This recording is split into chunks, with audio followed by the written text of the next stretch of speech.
Alright, so in today's video we are going to be replacing a sump pump and doing it ourselves. This is the 50 series submersible sump pump, 100% factory tested, 3-year warranty, and a 3rd horsepower. You're going to need some glue, primer, a vacuum, sawzall, backflow preventer, and some PVC pipe. This one is placed inside of a bathroom here to the left of the toilet. So what we're going to do is make sure the power outlet is unplugged over here.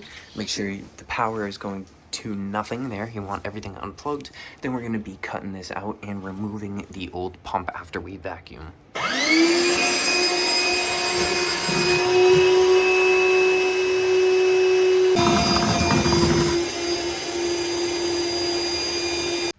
Now with the water taken out, the next step is to make a cut here, remove the pipe, and you can take your old pump completely out.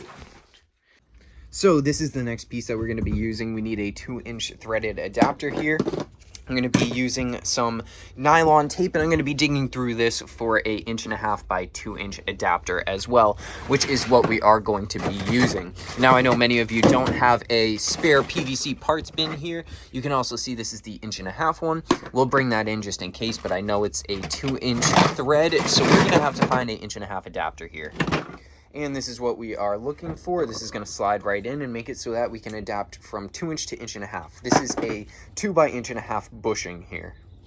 So now you're going to tighten down the bracket on the inside with your adapter, and then you're going to use your piece of 1.5 pipe, and we're going to connect it here with a backflow preventer.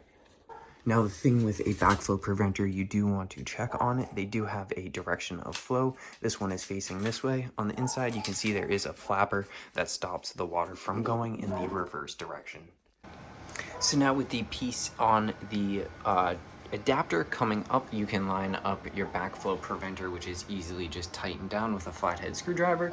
And that's all you have to do is line it up here, take your cut, push the pipe up and in, and that is basically all set. And I will show you guys those steps very shortly as well. Changing this out is not that difficult. So with everything all tightened down now, make sure all of your clamps are tightened, everything is secure, everything is in place, given a nice little wobble. You are all set to go ahead and plug it in, and we will go ahead and do that here at the same time together. And we'll watch what happens. We'll plug this in, and we will watch this go ahead and go off.